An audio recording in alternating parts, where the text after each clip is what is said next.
All right. What is up, everybody on YouTube? We are live. It's really good to be here. Thanks so much, everybody who's joining. I'm going to give it just a couple seconds. I know my business partners are going to be on as well, and I'm excited for that. They're going to jump on just a little bit later. And I had something that I wanted to share with you before they actually get on, because I was considering this as we just got off what's called the Creative REI Intensive last Tuesday, and then we had a mastermind that was on Wednesday. I was considering what the feedback we were getting was, and I realized something that it's not just when we're talking from stage. Chris was at an event a couple weeks ago. We were with him and he was talking about this. It's not just when we're on lives that are specific to creative real estate investing because somebody's asking it that I find this issue come up. So I just wanted to say before we get started, this is going to blow your mind, seriously. So Chris is on right now, and Chris and Brad, they just locked up a dead deal and made $47,000 cash up front, put a note on the property that's cash flowing $300 a month, and it's going to pay out about $175,000 over the term. And they don't own this property. They didn't renovate it. It wasn't a fix and flip. It wasn't a wholesale. And not only was it a dead deal, but it was in a town, not a city, with a population of just over 7,500 people, which in a market like that, the average days on market were 130. So not your normal investor hotspot, and it actually still isn't. So they just got this deal done right just now, and that's in a time where, I mean, I'm sure you've thought the same thing, right? It's getting harder and harder to come by deals for most investors. But it doesn't actually have to be that way for you, because you can take the same type of action that they did, like what most investors would call a dead lead, and you could turn it into a deal just like Chris and Brad. And that's one thing we wanted to talk about. Now, the things you, like me, said to yourself, and if you've ever said this to yourself, it's just the market, it's slow, or my market isn't the best for investing, or what's another one? Oh, it's just way too competitive. So recognize that these statements are actually factually false. And yes, that includes all the things that we've said about sellers themselves. They just want too much for their property. Well, again, think it's their biggest asset that they've ever owned, likely, especially if it's not a situation where they're a landlord. So understand this, though, because the biggest transfer of wealth in the world, anywhere and everywhere on earth, historically, has taken place in a season where you'd hear all of those things. It's just the market, it's too slow, or my market isn't the best for investing, or it's way too competitive, right? Just know that there's something we want to dive into about that. But I do want to welcome you to Feedback Fridays as your host, Christian Weatherspoon. We're here, Real Estate Investing Made Easy, and it's time to make it easy. Not to be a downer here, so I'll talk to that in a second. Chris, welcome to Real Estate Investing Made Easy's Feedback Friday. How you doing, buddy? What's up, brother? Doing great. How are you? Oh, fantastic. I just started off on a note that sounded really depressing, but I had a point. I had a point that I was getting to while I was waiting for you guys to jump on. But not even just as an aside, it was something I wanted to share. So, I mean, I'll continue as we wait for Brad. I just wanted to share with everybody that, if those types of things that you've been hearing or things you're saying, I understand, because admittedly, that wasn't me too long ago. So that's why I wanted to share what's a paradigm shift that has helped me, Chris, Brad, the team that we're working with, other investors overcome those limiting beliefs that continued to hold me back, first from doing any deals at all. That was 15 years ago, 14 years ago. And then from scaling my business to actually create a business that thrives without me needing to be on the grind all the time, which Sure. obviously is important, right? I mean, we don't want to be on the grind all the time. We got families. Chris just adopted a little baby girl. So cute. By the way, where is she? Where's She she is at? sleeping. I just put her down. That's why I was a Good. little tardy to the party. We figured. So I'll just continue to whisper, okay? So understand this. The actual problem, right? All those are symptoms, is what I've witnessed from a unique position as a coach and educator. It's gonna freaking shock you. Even more, even more than the $222,000, if I did my math correctly, of a win from a dead deal. And that's this. While every single one of those statements feel absolutely real, as though they're actual problems, my market's too competitive, sellers want too much for their property, and all that stuff. All of those things, though they feel real, they're actually just symptoms. And those limiting beliefs are symptoms of being sold a half truth. That is to say, the biggest problem with the real estate investing industry is the real estate investing education industry. I said it. Now, while my business partners and I, and obviously many investors in our network, probably some of you watching right now, are a testament to becoming successful real estate investors, and you can attribute a lot of your success to programs that you've purchased and those gurus because you applied the theory. For the biggest majority of people who've written a check to understand how to invest in real estate, they've ended up just like they did after going to college for 4 years, but worse. And maybe this is you. Okay, think about this. You're fresh out of college, you're just hired, you're ready to put that degree to work that you spent a lot of money to get and a lot of time. Also, we don't even have to talk about the general education that had nothing to do with it. You had to take an elective for basket weaving to do this thing. But then you realize, holy crap, I have all this theory in my head when you're on the job, but I have no understanding of anything as it relates to how to actually implement what I've learned in college. Seriously, type in the comment box if that's you. Like, it's been me, it's been my wife, it's been so many people.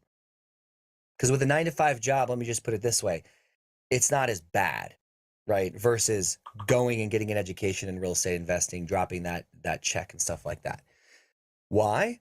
Well, because you don't have to worry about all of the financial and legal responsibilities and implications that come with owning your own business, right? Like you do after learning from some guru smoke show theory, right? After amassing what ostensibly is college debt and then realizing the theory about that real estate that you just learned doesn't actually help you run a business correctly, which is actually the other failure spot in the real estate education industry, because the cornerstone of a successful real estate business has nothing to do with real estate.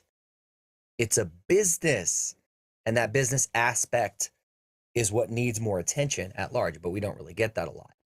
I was actually a business and accountability coach for a real estate education company, in addition to a real estate coach for a long time. And that was one thing, finally, right? This company created the position of a business and accountability coach because that was the failure spot that even they saw, right? And I get it. We have to make it seem, and by we, I mean, we're in the real estate education industry too. Um, we have to make it seem like it's attainable because then nobody will take action to pursue what they could ultimately be very successful in, and it could change their life for the better. But unfortunately, most people, in terms of businesses that they will write a check to, they don't cover that stuff. They just don't. And we all know, we've heard this before, wisdom is knowledge applied. And all the education in the world is just entertainment if you don't do anything with it. And the issue has been, for so many people, it's not that they're lazy, right? You're not lazy. You want to take action. And I don't know if you, Chris, if you're thinking the same thing that, we've talked about before, the rocking chair motion. People might be saying, well, Christian, I'm taking action right now and I still don't have any results. I still don't have any closed deals, or maybe you do when you're not scaling deals enough and you're still struggling. And it's likely because you've been doing that rocking chair motion. And I love that. When Chris shared that with me, I was like, dude, you're absolutely right, bro. Like, we could have a lot of knowledge and we're taking action and we think we're taking the right action, but we're not, because we're not getting anywhere.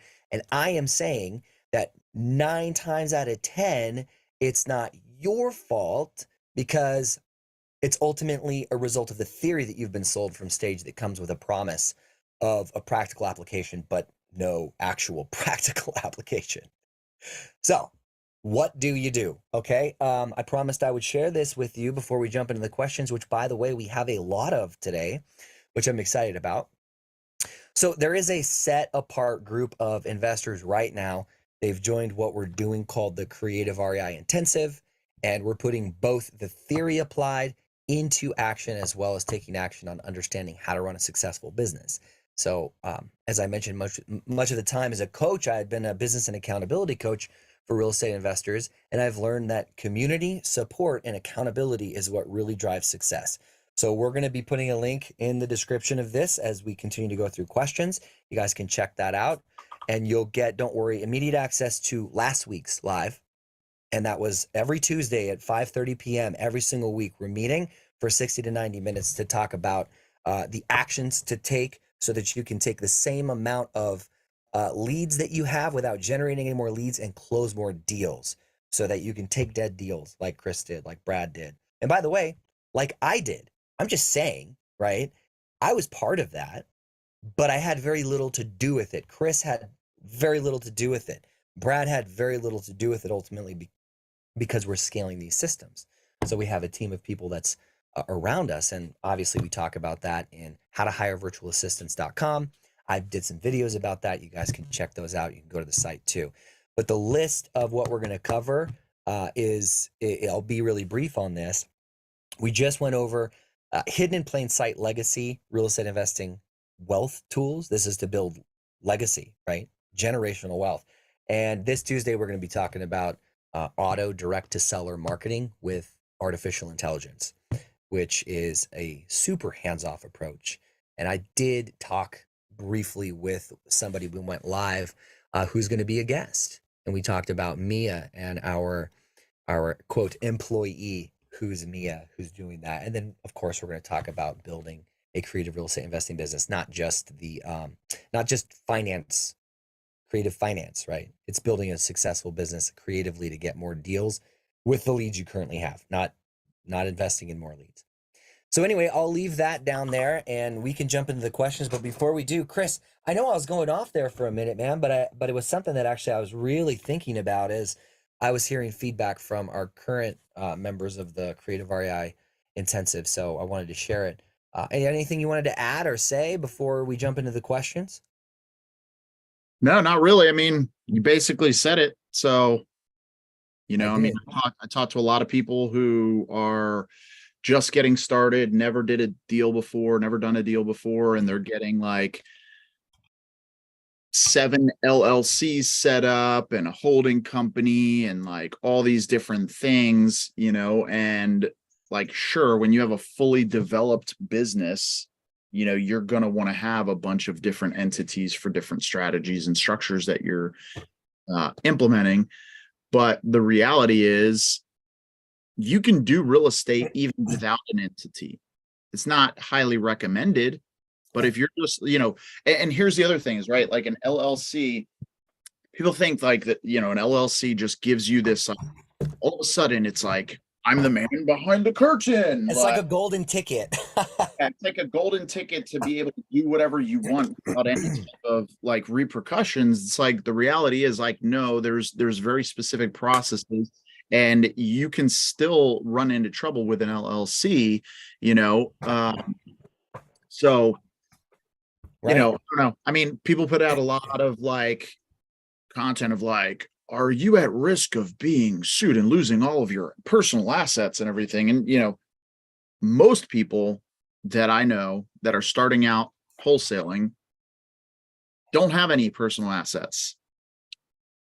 Like, they're getting into it because they're sick of their 9-to-5 W-2 where they get paid medium wage, minimum wage, or like, a little bit above minimum wage. And, they know that that's not the path to financial freedom. They might have a car that probably has a payment on it.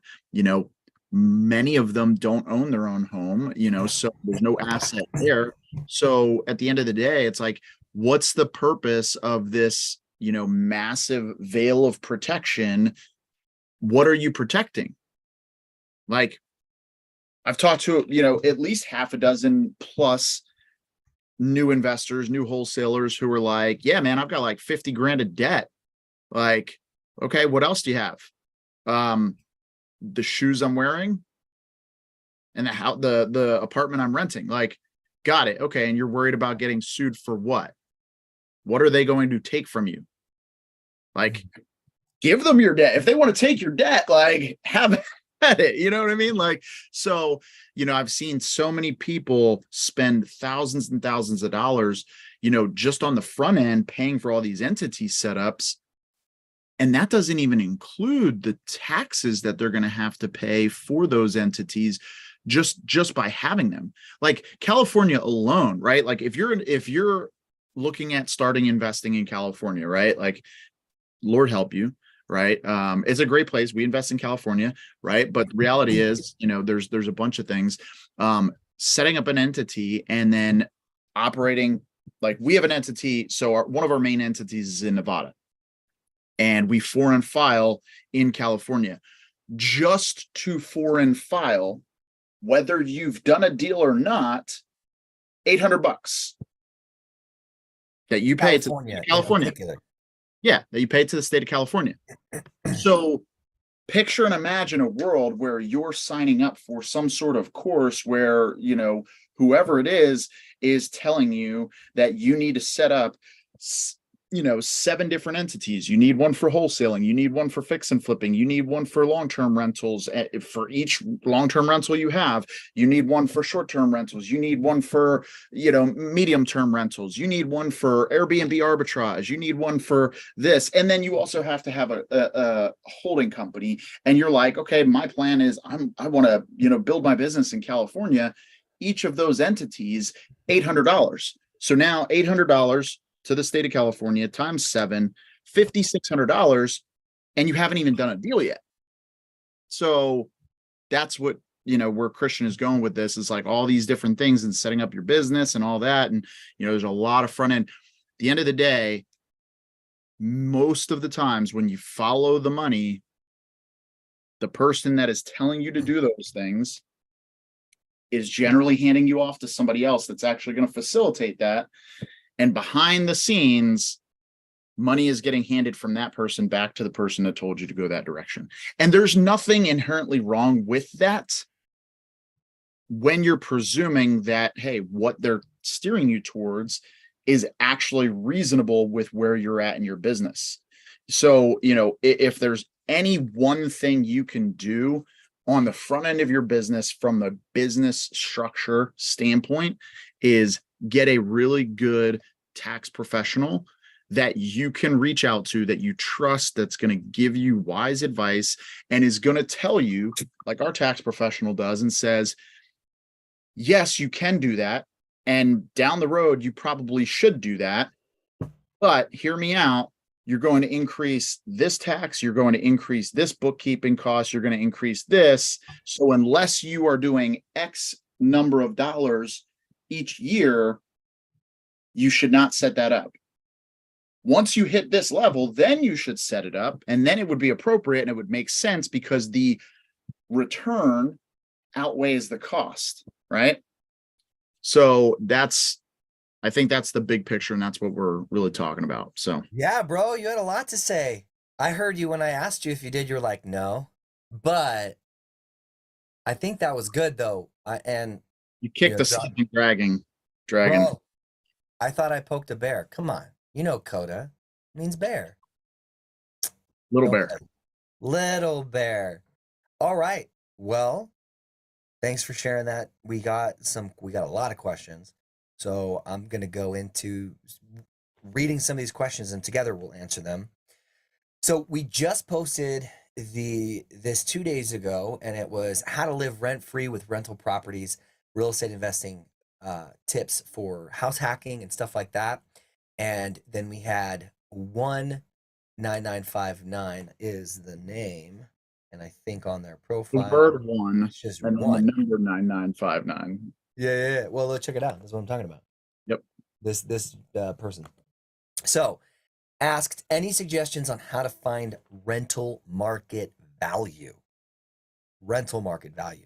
The answer is yes, a resounding yes. Well, let's clarify the question. Are we talking about rental market value, like the rent rates, the rent market rates for so. property, or are we talking about a rental property's market value for sale?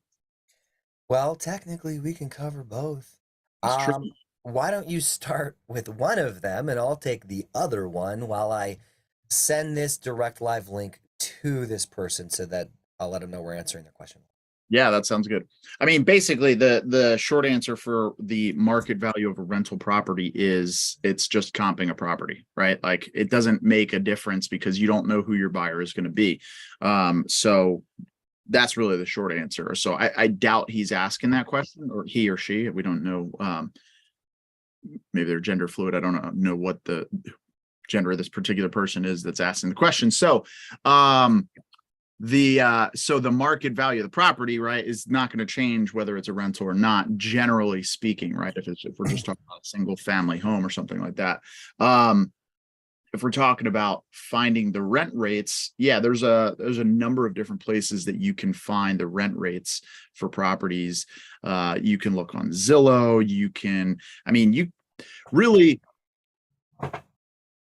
at the end of the day, we're talking about comping for renting a property, right? It's just slightly different. And if we talk about what is comping as a whole, like, comping is not a scientific method. Let's just make that clear. Comping is an art. Now, there is science behind it, right? And there's data. So we're looking for the preponderance of evidence, right? And so you can go Google that word if you don't know what it means. Preponderance of evidence. That's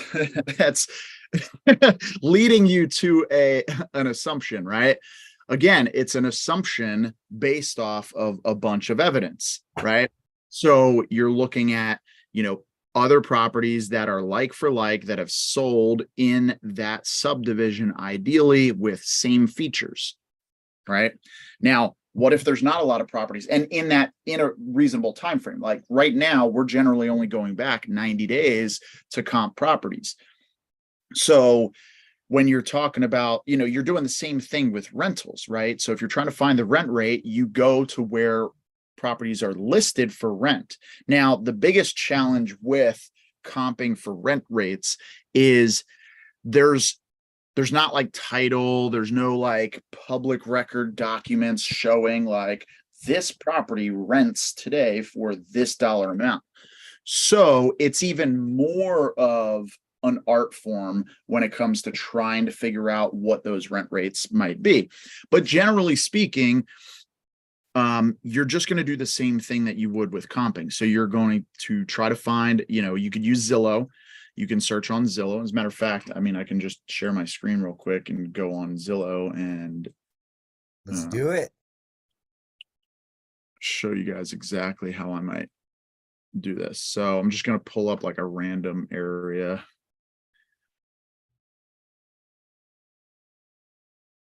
How about 123 Main Street? Yeah, I'm already in Cleveland, Ohio. So we're just gonna focus right here. Okay, so here you can see this is Cleveland, Ohio. I'm not sure exactly where in Cleveland, Ohio, but it's Cleveland, Ohio. So we're gonna zoom in just a little bit, right? So right now I'm on sold. I don't have any price filters, Bed Bath, home type, or anything else, right? If I'm comping for sold comps, I'm gonna go 90 days back. I'll apply. And let's just say, there's a property right in here that I'm looking to possibly purchase, and it's a 3-2, right? I'm going to toggle 3-2. I'll start with exact match. I'll see, okay, cool. 3-2s in this little neck of the woods are ranging anywhere from the low of 33 to a high of about 90. Oh, actually, here's a $17,000 one. So $17,000 to 90 or 99 over here. So it's a pretty big swing, right? I would just look at the comps and see, okay, what's the condition of this one? All right, kind of looks okay. Sold for 16.5. When did that sell? That sold 5/24/23. Okay, let's look at this other one. 5.8. Okay, look at the pictures on this one. All right, this is like rent ready, like clean, nice new paint. Looks like it was turned over for a rental. Looks like it's got a semi-finished basement, partially finished basement. So that's a decent one there. And again, and look at this one. This one is 1680 square feet, where the other one is 1,053 square feet. So my guess is this one probably looks like hell on the inside. We've got this one here, $90,000. Now this one is obviously renovated. You can see updates made. So that's how you're going to comp, right, the property itself. But if I want to comp for rents, Let's just take these toggles off and let's just switch to for rent. Okay, so now we can see everything that's available for rent right now. Okay, again, there's nowhere that you can find what it's actually rented for. So you just have to make some assumptions. So what we're going to do is, let's say we are looking at a 3-bed, 2-bath. We'll toggle that on, use exact match. There's nothing that's exactly a 3-bed, 2-bath. All right. So let's just change the features just for the benefit of this video. Let's say you're looking at 2-1s. Okay. So there's a lot of 2-1s in this area that are for rent. Awesome. All right. So let's say my house is right here, dead center, right at the corner of Angeles Ave and 123rd Street. Right. So I'm going to start the same way I would comp a property, right? I'm going to start in this little box. I'm not going to go over what are larger streets, and you can just see those on the map. Clearly, this is a larger street. This is a larger street, you know, more of a thoroughfare. Same thing with this one here. Certainly not going to go across the highway, right?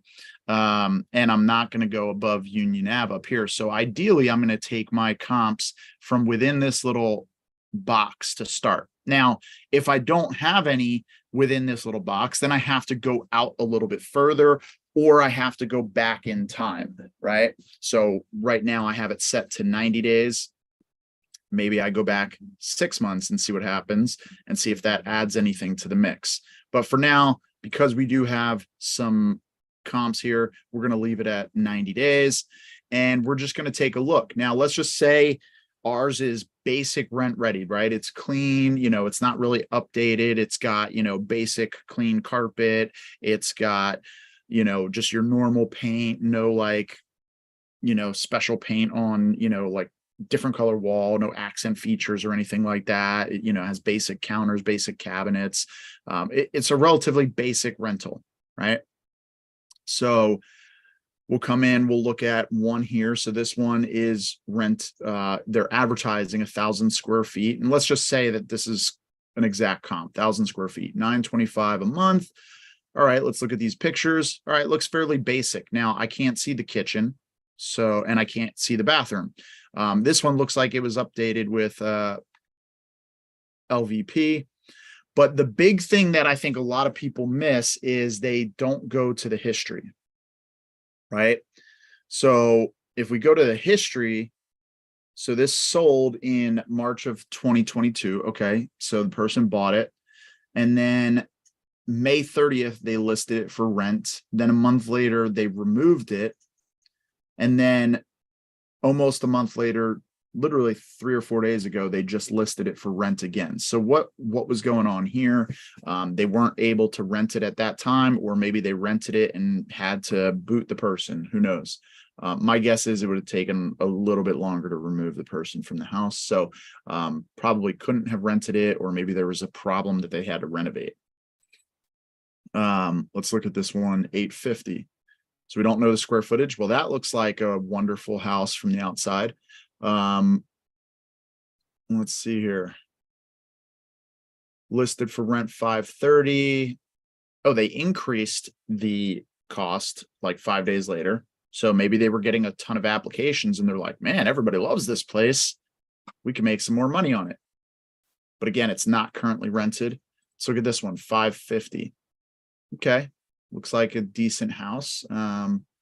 Says apartment, so not sure if this is a multifamily or what, but it says 2-bed, 1-bath. My guess is it is a multifamily. There's probably a couple units in here because that looks like a bigger house. Let's go to price history.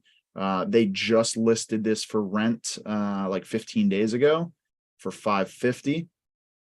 That's kind of a low comp. Let's look at this one. 750 a month. This one's 1,400 square feet, so a little larger than what we're thinking we have. And this one's not a very like homey place, right? Like if you look at this picture, it looks like, you know, there used to be like maybe barber shops underneath here, you know, and then you would live upstairs type of thing. Maybe they converted those, not really sure. It's kind of commercially type of look. Again, it says apartment. Let's look at price history.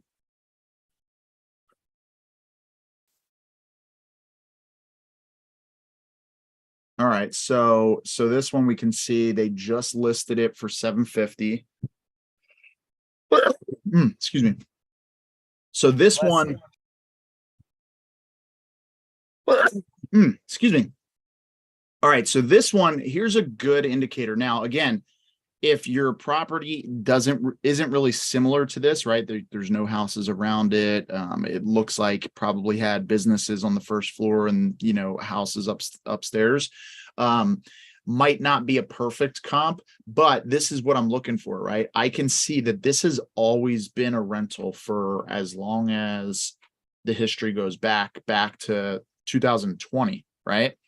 Um, and what I'm looking for is like consistency of renting, right? So we can see that on August 7th of 2022 it was listed for rent. They removed it on the 11th. They had it rented for 600, and there's been no activity until 7/18. They listed it for rent, which would make sense because if they remove the listing 8/11, then the lease probably started right around the end of August.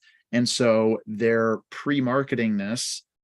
More than likely the tenant is still in there, or they just vacated and now they're in the turn stage of getting this flipped for the next tenant, and they're at 750.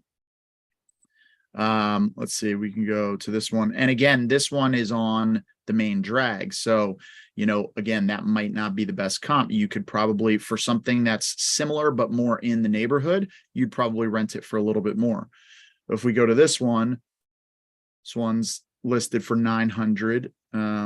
Looks like semi clean, flooring probably looks like it needs new flooring, income restricted. So this is probably a what's it called? It's just slipping my mind. The one where the government pay Section 8, could be a Section 8 situation. But this one sold in January for $30,000. Looks like they put some work into it and got it ready for rental. So this is not a great sign, right? 4/15 is when they listed this for rent, and it's still listed. Now it could be occupied. We have no idea. Subsidized only. Got it. Okay. Yeah. So they're looking for Section 8. Interesting. So yeah, so this may or may not still be available. They might just have not taken it down. But if it is available for rent, then that's not a good sign for a $900 a month rent that it's sitting for, 3 months basically. So this is how I'm comping for rentals generally. Another way that you can comp for rentals, is that helpful? I mean, is there anything you would add to that, Christian? Like for Zillow, No, you at least. covered you covered it. Other than like specific tools that are paid for that you can use, Yeah. this is your best bet. And if you want to know specific tools that you can pay for that are on a subscription basis, we'll talk about those. Just ask in the comment section and then we'll give you that. Otherwise, no need to get into it because this is something you can take action on right now. You don't have to pull out your credit card to do that. Just Yeah. go on Zillow the way Chris did. Yep. And by the way, I know Privy just recently added features for rentals. I haven't dove into those, so I have no idea what that looks like. I couldn't show you around it right now, but I'm excited about diving into that because Privy has amazing data. We've done deals where we've found the deal, comped the deal, and then found a buyer to buy the deal, all using Privy. So I'd highly recommend leveraging Privy, and I'm sure Christian's probably going to put a link in the chat and description. To Privy. To Privy, yep. And MB said, why not use Privy or Zillow rental estimates? Yeah, so that's a good question, right? So let's just, we'll talk about Privy separately because I was just talking about Privy, but and again, I don't know about Privy's rental stuff right now because it just recently came out and I haven't had the opportunity to dive into it.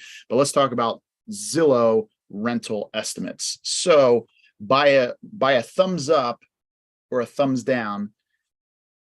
Thumbs up if you completely and utterly trust Zillow's Zestimate for purchase prices of houses, or thumbs down if you're like, it's usually off. Okay, we got one thumbs down at least. So I don't necessarily trust Zillow's Zestimate. Now, their rent Zestimate could be fairly close. But again, I don't want to rely on the rent estimate. I want to do my own research, right? Like you can glance at it. I think, if you're just trying to do quick, yeah, there you go. MB even put a thumbs down. So MB doesn't even trust Zillow's Zestimate.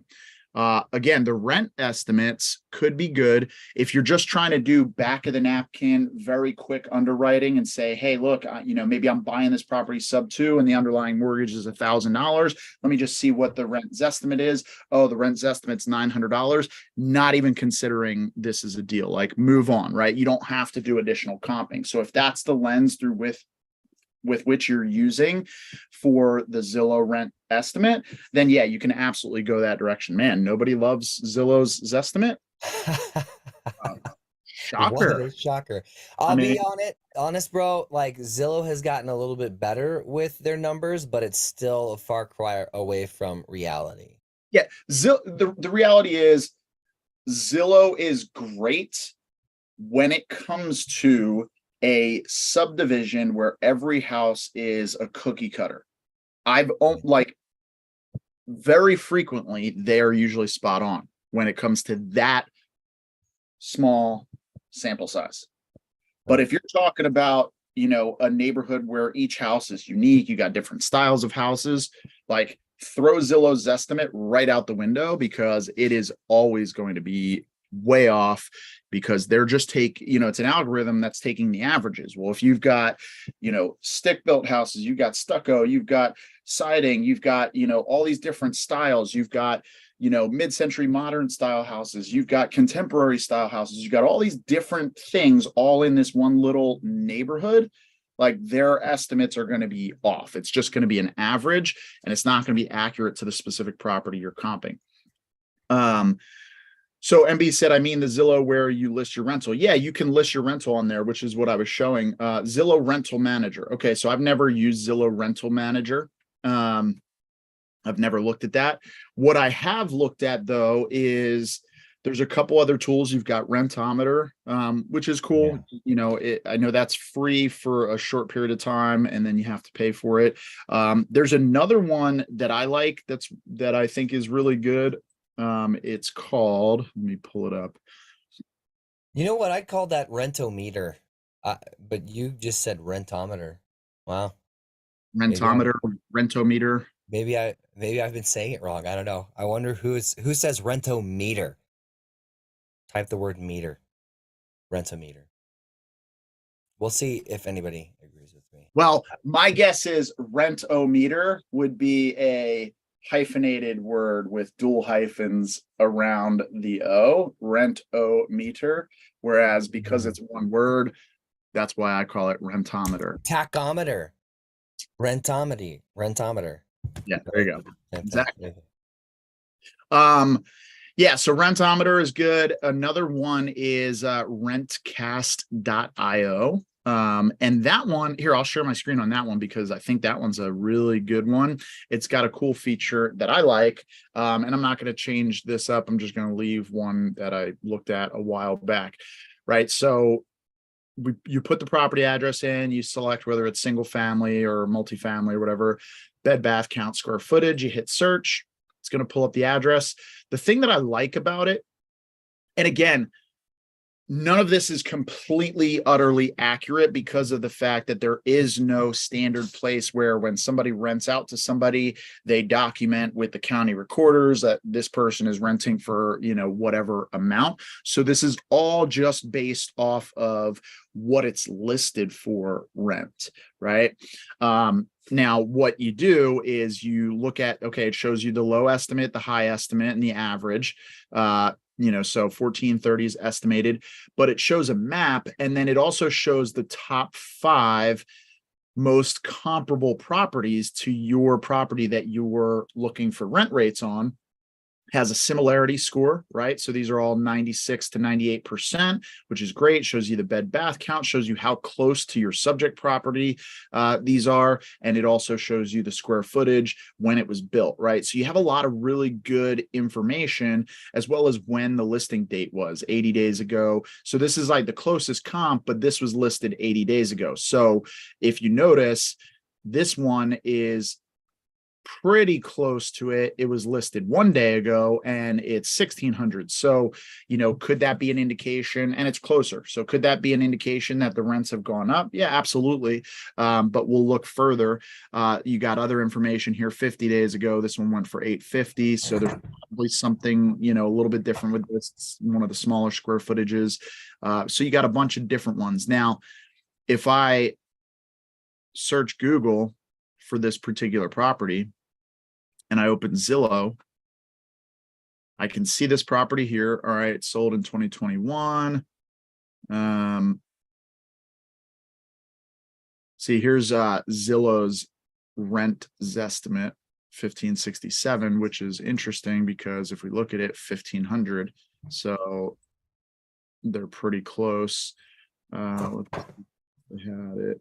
Yeah, okay. So now we can see here in the price and tax history that this one was listed for rent for 1600. They did a price change, and that was January 31st. They did a price change 15 days later by $50.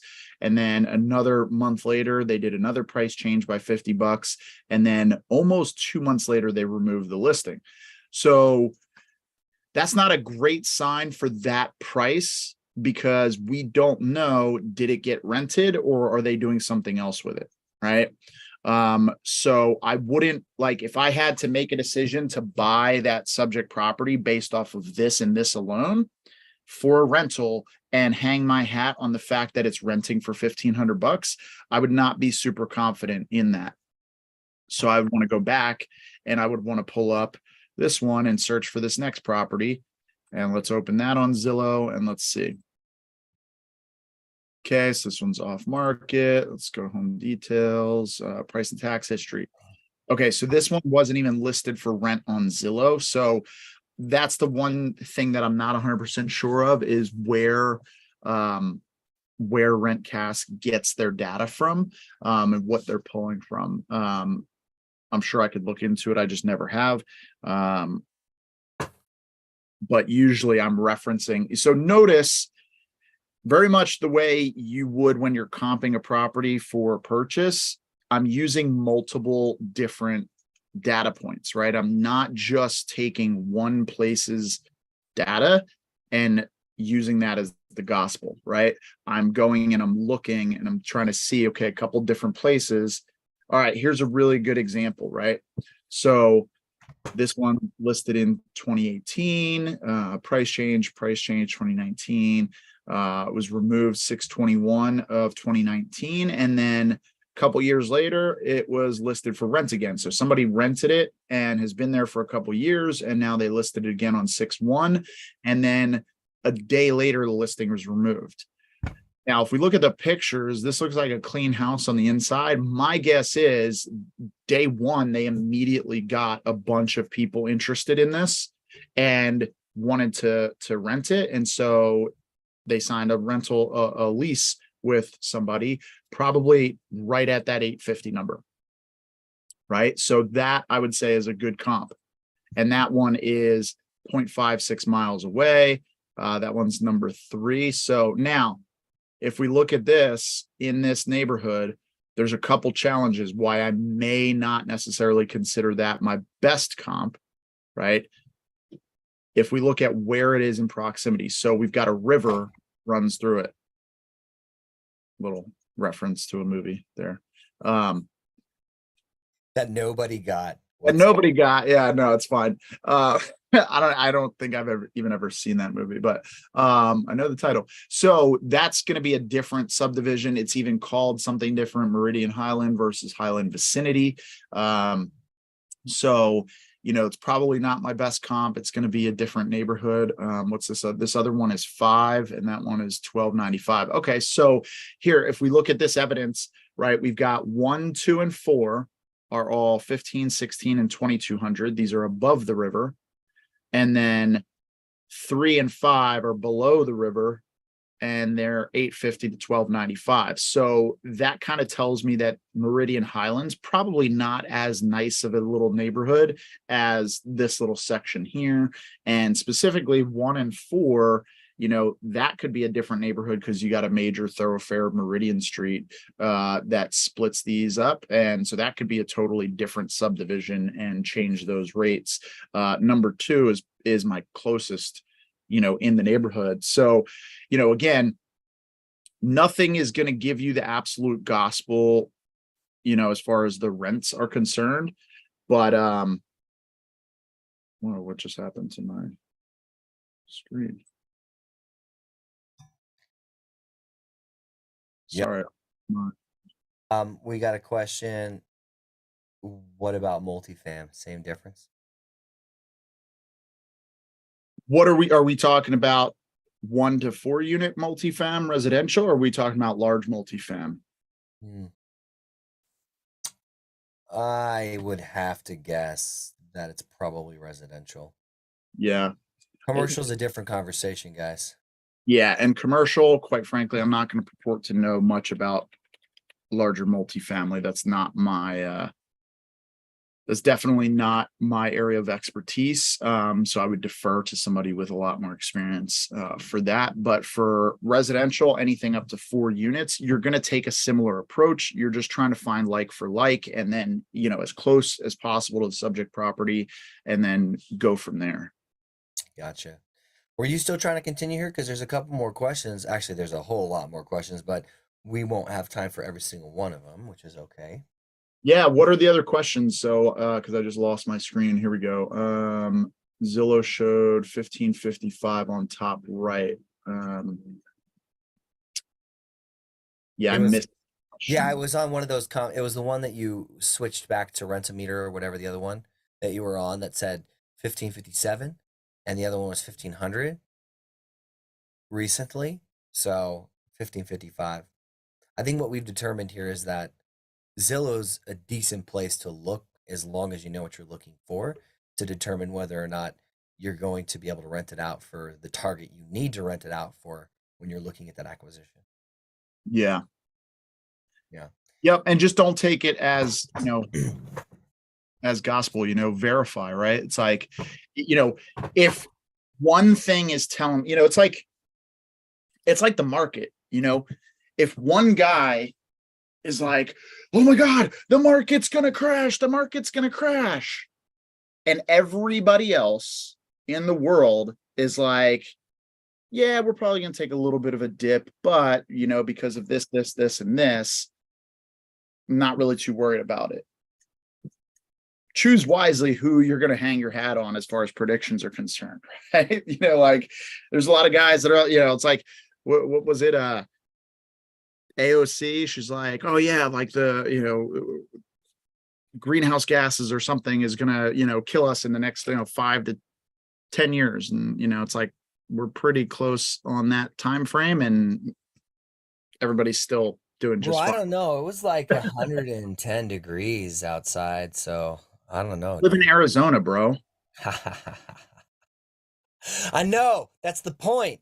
All right. We got some more questions. Enough about your thoughts and opinions about climate change. Jeez. All right. We got right here. We got greedy pocket watching agents, bro. Anyone who pursues any type of business should understand the law of attraction with focus and prioritization in bringing value versus just what you get out of it immediately. And I just now liked and hearted that. And while that's not a question specifically, I am going to let him know we're sharing love with you. We're sharing love for your comment live. And I misspelled comment, everybody, but I'm going to leave it. Why? Just because I'm doing it. Okay. All right. So anyway, next one. Bro, this is a good comment to you. This dude was so high level. So Chris closes your deal. No seller financing, flip to note investing, forefront CRM. This one was a really good call. Actually, I remember listening to it. So check that out if you haven't yet. But there are actually more questions. Hold Okay, where is link for Creative Intensive? The Creative REI Intensive is what he's talking about. If you didn't see the beginning of this video, go to the very beginning, replay it. And where I start, I start talking about the problem, the solution, the truth about real estate in general and the real estate education industry. But it is going, I'll put it in the description of this video for you. And then, does this come with the Creative REI? And what he's referring to, Sunny D33, I love that name.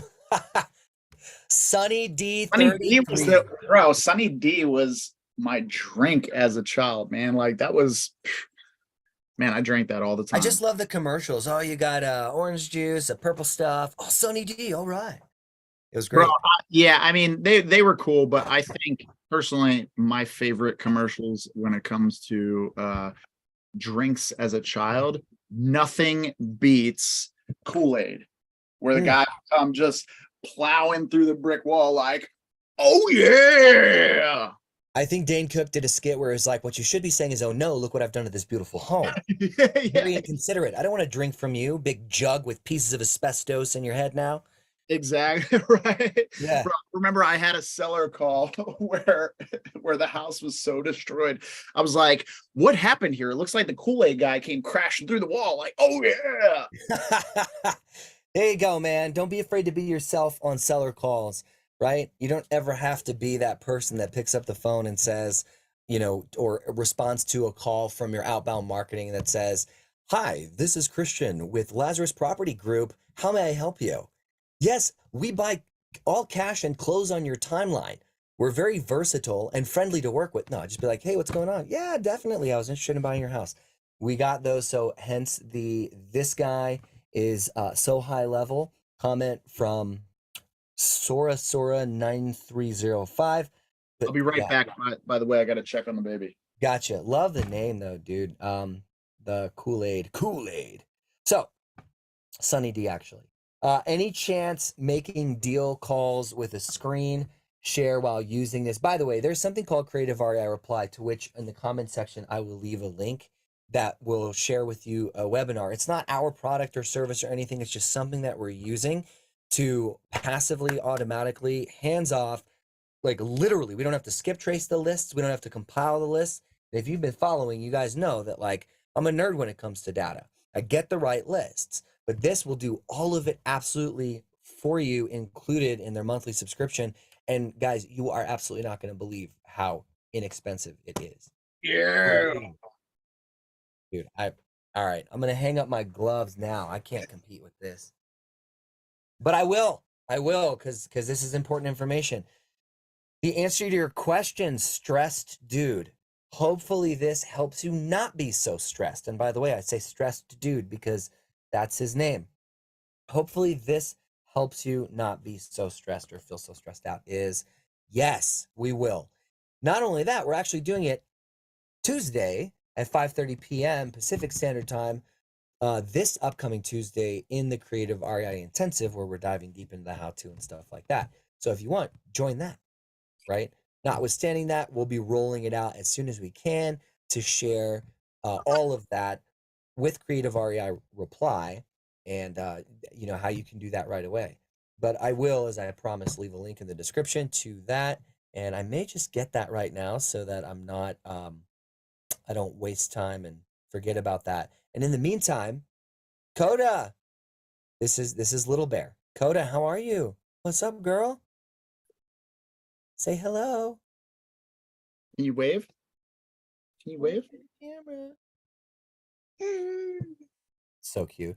By the way, our demographic is 37 mainly to 49-year-old males. So they're going to appreciate Coda. She's so cute.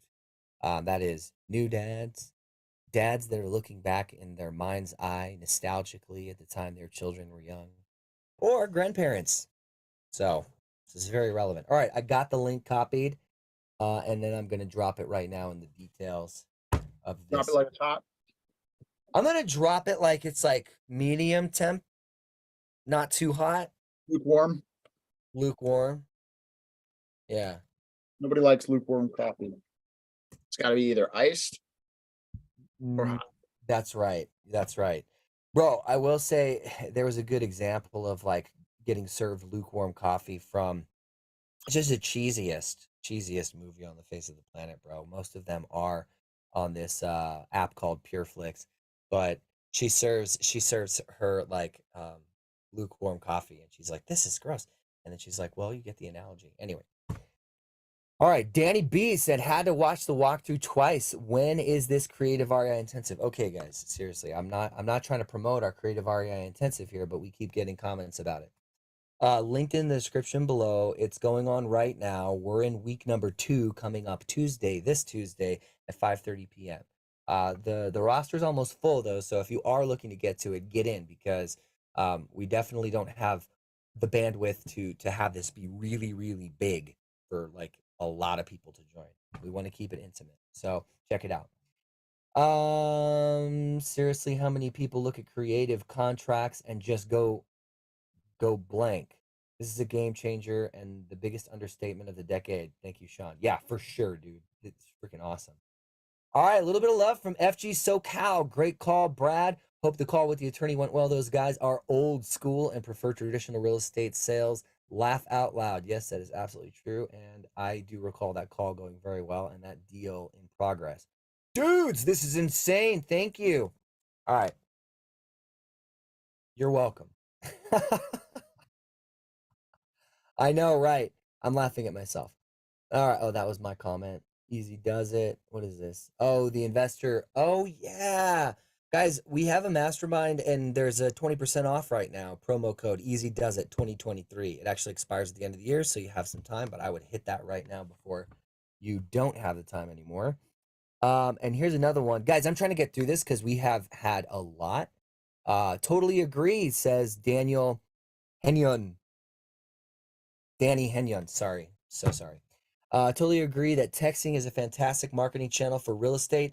One point I want to touch on, though, regarding skip tracing, texting skip trace contacts with promotional slash commercial messages is against the TCPA. The regulations mandate that you need express written consent, meaning the contact has to willingly opt in to receive your texts. There are several ways to turn skip trace contacts into ones you can legally text, like sending a postcard with an SMS keyword or targeting them with Facebook ads that include your keyword slash a form. Wanted to mention this in case someone is looking to avoid TCPA fines. You know what? I am so glad that you brought that up. Chris, do you have anything that you want to say to it? Because I know you do, and I have plenty as well. Yes. Danny. So My name is Danny. so while Danny Henyon, the picture looks like a girl, Danny with an I. Yes, appreciate the comment. And I think you're right in many respects, right, with regards to promotional or commercial messages. That is against TCPA. You need express written consent to send those types of promotional messages. However, we're not sending those types of messages. We're not soliciting a service. We're not messaging them to, say, hey, you should sign up for our, clean greens, to put in your drink and, get your greens all in one shot, right? That's not what we're messaging. We're messaging them saying that we want to buy their house, right? We're also not agents asking, soliciting for a listing. So there's a gray area, and that's kind of where we're playing within as investors. It's not very clear and certain. Most of the TCPA compliance issues or regulations are designed for giant corporations that are sending out millions and millions of messages to everybody all over the country. And interestingly enough, the only ones that don't fall suit to that is politicians, right? Like all the political stuff. If you ever notice, every election we all get a ton of spammy text messages from politicians trying to get our vote for whatever it is that they want us to vote for. Rules for thee, not for me. Yep, exactly. So But yeah, appreciate it. Let's see, there are several ways to turn skip trace content when you like send a postcard. So yes, you are right.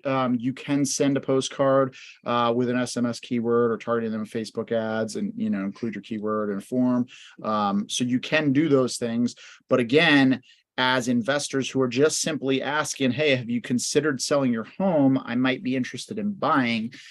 As of right now, that is squarely in a gray area that doesn't have very specific details around it being legal or not, because I'm operating as one person reaching out to another person with the intent on purchasing their home. So hopefully that helps. But again, I'm not an attorney.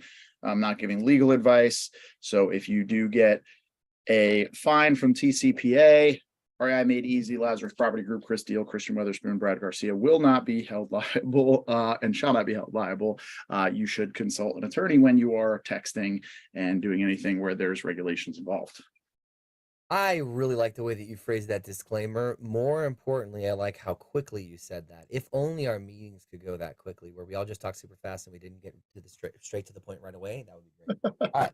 So, my thoughts on this is I agree with Chris and everything that he said, Danny. One thing I'll tell you is there are gray areas, 2 or 3, 4, maybe 50 shades of gray. Just Gray get areas in my beard. gray hairs in the beard. The reality is this, because, and I think the bottom line is this, because we are not selling a widget, right? We're not reaching out in a cold sales way. It's just like, hey, person, I see you have a house and I want to buy it. You're not asking them to purchase something. You're asking to buy something. So that's where that gray area is. Maybe in the future that's going to change. And that's going to be to the benefit of everybody watching this video right now. And why? Is because what we're going to be doing, and our commitment has always been to make real estate investing easy. That also means when everyone else is headed for the hills, run for the valley. When everyone else is headed for the valley, run for the hills. We don't want to follow suit with what everyone else is doing because of the chicken little sky is falling situation. Not to say that that's what you're suggesting at all, Danny, because I know you're not. That is just to say that when more regulations are continued to be pushed because of a few bad apples, and then also just because that gray area has been an open hole for a while, notwithstanding the politicians, we are going to find out what works and we're going to continue to do it, and we're going to make it as easy as possible, because real estate investing right now is one of the most profitable things that anybody can do, and really have no money at all. You do not need one single solitary cent of your own money to invest in real estate investing. Yes, there are ways to do that. This is not guru smoke show theory. Obviously, if you challenge that, I welcome that. In a friendly way, challenge it, and we can talk about it, because you literally don't have to spend any money. Do we? Yeah, earnest money deposit, $250 for $1 million+ property. How do we Which, do that? by the way, even that, like, we don't leverage this, but many people don't even bring their own money for EMD. They'll get somebody who is, like a Gator lender or, an EMD lender to give them some money for that EMD, and then they just pay them a percentage back. Yeah, EMD funding, I've taken advantage of that before in the past when I first got started, because I had to. Yeah. I had to. And that's also before I started locking up properties like Chris and I and Brad that we do now as a standard with $250 earnest money, even if it's $1 million property. That was when I needed to borrow like 5%, because I thought that's what I needed to do, but you actually don't have to do that. So that's a little tangent. Ultimately, bringing it back to the text, I 100% agree with you. The regulation does mandate that you need express written consent. And truthfully, honestly, at the end of the day, like, TCPA predators rely on settlement checks to be cashed, because even if you consented and even if you were compliant in every aspect, they can still file suit. Like, anybody can sue anybody for anything, whether they did everything right or not. But the burden, unfortunately, is on the business to prove their innocence, which it shouldn't be that way. It's more of a kangaroo court, right? Because you should be innocent until proven guilty. Well, It's not the way that it's it's going. not But necessarily about that. It's not that it's on them to prove their innocence. It's that the TCPA predators, they don't bank on the fact that you're going to go to court. They right. bank on the fact That's that why I said cashing a they're settlement check drives the industry. yeah, exactly. So it's less about the burden of proof. It's more about them, it's the same way with the Nigerian prince scam that emails a million people and, hopes that just one person sends them a check for 20 grand, right? At the end of the day, and that I'm glad you brought that up because that was something I was going to mention, is the interesting thing is these TCPA predators, right? Just by virtue of the way that they interact with you, they're opting themselves in more often than not. And so when you text them, when you cold text them, and then they start engaging with you, acting as if, oh, yes, I do own that property. Oh, yeah, I might consider selling the property. Can you, do you mind sharing more information? Right. They're entrapping you. Right. And so I know people that have paid those settlement checks. Every single one of them, I'm like, you're out of your mind for doing that. You're just like, why even engage the conversation? I had a guy that responded to me and, did that same process. And I'm like, good luck, sir. We'll take you off our list. No problem. Have a good day. Like, feel free to reach out. He sent us an email. He went through like all this stuff. And all I did was ignore it. And you know what happened? Absolutely nothing. It went away because the reality is he's not looking for somebody that's going to put up a fight. It's the same way with somebody who goes around and robs people at gunpoint or knife point, right? Like they don't want somebody that is going to resist. This is why they target, women and elderly folks. They don't target somebody that looks like they train, MMA, with thick cauliflower ears and, and a neck bigger than their head, right? Like that's not who they're going after. So, you just have to understand that and just act accordingly, right? Just don't fall into the trap. The more you communicate with them, the worse off you are because they're going to try to sell you on the idea that what they're doing is relevant, right? now So I just need to do neck exercises, I think. How you do got you to do get it? that thing you strap around your head and you like lean forward and back. It's like Yeah. this crazy neck exercise. But I know we do have a couple of questions in the YouTube chat. We Um, do. Oh, that's right. when doing How do you choose market when doing creative? That's a good question. And actually, Danny said he's got the same question. I could take this. So, how you choose markets? question. What's that? Oda's excited about this question. Did you hear her scream? I heard her coo. I as, didn't hear her. as soon as you read the question, she's like, yeah. Whoa, Coda. All right, so you're gonna love this. All right, check it out. So, what you do to choose the market? She's so smiley. Uncle Christian is gonna tell you exactly what to do. Go to whatever you're using to take notes and write this down. If your strategy for quote creative is going to be any number of strategies, which I will share with you right now as soon as I pull the list up that we're going through in the Creative REI Intensive. If the strategy that you choose as a strategy is going to be any one of the strategies that I'm about to mention in the list of strategies, there is a cogent answer I have for this. Okay, just a second. I'm getting to what we covered last week or this week actually in the Creative REI Intensive when we talked about all of the strategies. The point is it depends on which strategy you're talking about. So I'm going to talk about those. So there's subject to seller financing, lease options. There's asset arbitrage where you're not owning it and there's a sandwich lease option, transfers, and then there's debt arbitrage, wraps and notes. There's A to C closings, novations, listing referrals, and there is a lot of other types of strategies. So let's just pick one of them or two, and I'll give you examples. Okay. So if you're looking for very low hanging fruit here, subject to, we know that subject to the existing mortgage has got to be, a strategy where first there is a mortgage on the property because you can't purchase a property subject to the existing mortgage if there's no mortgage.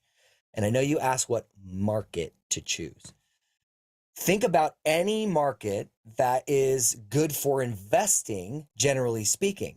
and then consider what your exit strategy is going to be. If you're thinking about buying and holding, well, it better be a good rental market. And then you're searching for the market pursuant to whether or not it's a good rental market. And I mentioned this in the Creative REI Intensive. And don't worry, everyone who is tuning in that actually was on it and that you guys invested in it. I'm not going to share too much because all that's the stuff we're going to be covering there in the intensive. But most of the time, like, we don't realize that in 2008, when some markets dropped 60% in value, Phoenix, Las Vegas, there was Buffalo, New York as an example that was going up in value 3% year over year. So it was largely unaffected by the 2008 financial crisis, 2009. So you want to find one that's not a cyclical market in this case if you're looking for a buy and hold. But if you're looking for a flip, you may want to be on the upswing of a cyclical market because you're looking at the prices going up and down a lot more quickly than in a linear market that's just really steadily growing in value. So subject to for, that creative type of purchase for if you're going to buy and hold it, and maybe combine a little bit of arbitrage with the interest rate and even wrap it, you need to consider, is it a good cash flowing market by virtue of the market not being so volatile, as well as the rent rates. And we talked about that obviously earlier when we're deciding whether or not, this is going to be a good rental opportunity or that property is going to be a rental opportunity when Chris shared that.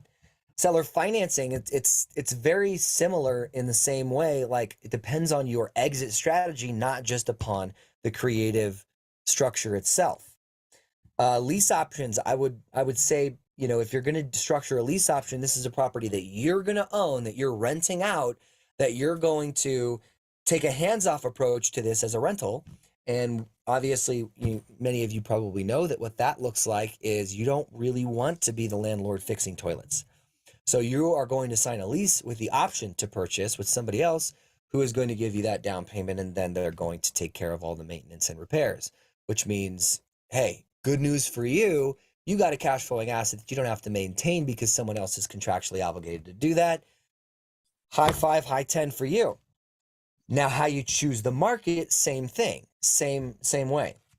Of course, when we talk about, and I said I'd only mention two of these, but let me just mention one more. As far as a listing referral, that we say is creative, and it's a very easy barrier of entry, low-hanging fruit, whether you talk about a marketing fee or whether you talk about, I'm a licensed realtor so I can get legally through the brokerage a listing referral fee. That is anywhere. You don't even have to worry necessarily about, if you're in a market and you get a lead that's a good market where properties are being listed. The only thing that I would recommend is, if you're starting from the point where you're trying to figure out what market you should invest in before you start investing in general, and then you're trying to figure out versus trying to figure out what market you should invest in based off creative strategies, you're doing it backwards, right? Just understand, choose the markets based off of investor activity. If you're going to fix and flip, cyclical is okay as long as you're on an upward trend for the most part, especially if you're just getting started. And of course, a steady linear market is where you want to choose to invest if you're planning on buying and holding, regardless of what, in both scenarios, creative strategy you're going to be deploying. I hope that answered the question, but I am happy to elaborate and continue to drill down in that. Just let me know. There are a couple more questions. We are definitely further over time than we normally have. If you guys are still interested in hanging out with us, I am on my lunch now because that's when I schedule my lunch. So I'm fine to stick around and chat with you. But if not, we'll end it. I gotta take off. There you go. That's what it is. Drop your comments and questions in the comment section now after this live replay, and you'll be on the next Feedback Friday as we respond to it and continue to, throughout the week, make real estate investing easy. Coda, I love you. Bye. Your Uncle Christian loves you. Chris, you're all right, man. You. Yeah, all right, dude. Peace, everyone. Bye. Say bye, Coda. Say bye.